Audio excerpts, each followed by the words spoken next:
We will get to Jon Dorenbos in a second because his story is a bit crazy. An evening with Jon Dorenbos this Saturday at the Seminole Hard Rock Hotel in Hollywood, Florida. If you want tickets, if you want information, you go to myhrl.com.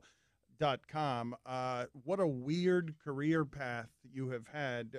Can you give the people the Cliff Notes version of what your career story is? Yeah, so long story short, I lost my parents when I was 12. I went into temporary foster homes, got into magic, which was cool. Then I got into football. I wanted to be a rock star, but I can't sing, can't dance, can't play an instrument. So I wanted to play in front of 100,000 people. Didn't get any scholarship, so I sent other people's film in a montage and said it was me. All of them were me. Then I got a full ride to Texas, El Paso, and then I made the NFL, which was 6. So I did 2 in Buffalo, 2 in Tennessee, and then 11 in Philly. As a long snapper. As a long snapper, Yeah. You perfected this one very specific craft because you said I don't have the size to do this otherwise. But if I perfect this singular skill, it's like a magic trick. Yeah, and I wasn't even really that good back then, but I guess I was better than others were, right? So yeah, so I did that, and then I got traded to New Orleans, which was cool. Actually, I broke the record, so I hold the record for most consecutive games ever played as an Eagle, which is really cool. Proud of that. I got traded to New Orleans, and then they discovered I had an aneurysm in my heart, and I had emergency open heart surgery that ended my, which would have been a 15-year NFL career. And then I always did magic as a kid, so I did America's Got Talent. Ellen DeGeneres picked me up, and we do magic. So now we go around and we sell out theaters, and we have a blast, man. It's kind of my rock star moment. I love it. Do you like it more than football? Oh, it's different. I was doing magic as a kid, and I loved it. And then a buddy of mine's like, "Hey, you should play football." And I'm like, I'm good. He goes, "Well, you can hit that guy and not get in trouble." Yeah, okay, I'm in. So it was a balance, right? So I could go during the day, and you're the alpha male, and you're just hitting people like a bunch of meatheads. And then I would go home and shuffle, and it was more intellectual for me. So it was a great balance. So at this point in my life, at this point where my body is, yeah, I'd rather perform because I don't have to have surgery. But what's been more fulfilling for you? Ooh, I tell you, man, both. Really? Like I said, I had that balance where I could just go out and get all the adrenaline out, and then come home and just sit at a table and shuffle. And as a kid in his teens, trying to figure out who you are, to have that outlet of aggression and simplicity and kind of spirituality kind of coming together was really cool. Well, people are amazed by your attitude, especially the way you came out of the open heart surgery experience. All of that sounded like it was pretty horrific. It also sounds like you were super positive somehow during it.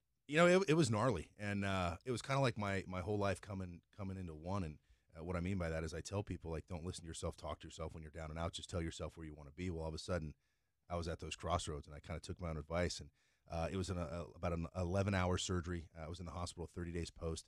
And so basically the vein that leaves your heart is called the aorta. It should be about the size of a dime or a nickel, and mine blew up to be about the size of a Coke can, like a water balloon. So if that pops, you're done. And I just remember looking in the mirror in the bathroom and just saying, "Hey, man, hold your head up. You got this. Walk that hallway, and we're good." And never, people asked, "Did you think you weren't going to make it?" Never once did I not think I was going to make it. But yeah, how did your heart get to that place without sports being able to detect it before then? It's a great question. I don't know. I think it's one of those things that when I got traded, the murmur or the leaking blood acted up, and Dr. Amos in New Orleans heard it in the stethoscope when I was doing my entrance physical. So I just think I got lucky, man, and I got traded to New Orleans to have my life saved by a saint. And what does your career as a magician now look like? Because you have turned this into a legitimate professional career, right? It's so fun. It's so happy you look. Oh, dude, it's so cool. Right. Like the only 2 jobs I've ever had are doing magic and football. Like, are you kidding me right now? Yeah. Like, it's not a bad. It's like you guys, man. We're doing what we love to do, right?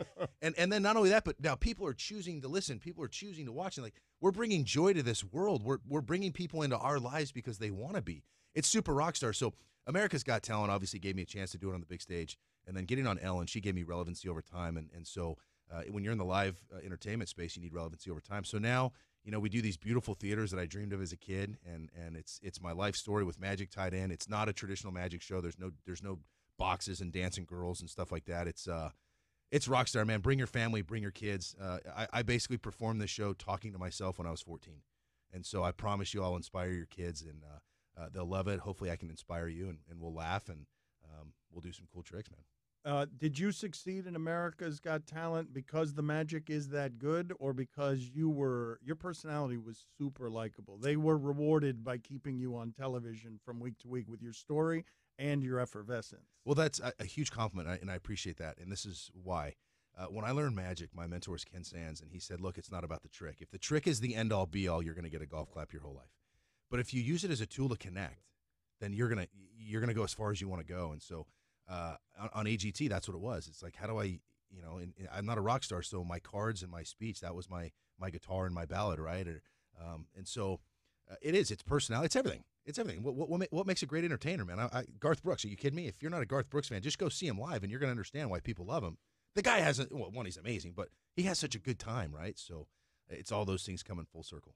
I love watching you on America's Got Talent. And the one thing that I took away, and I've been dying to ask you, is how do you think Le'Veon Bell is going to fit in with the New York Jets? Oh, that's going to be a trick in itself, right? Yeah. Hopefully he fits in good. Thank you for being with us, Jon. We appreciate it. I love you guys.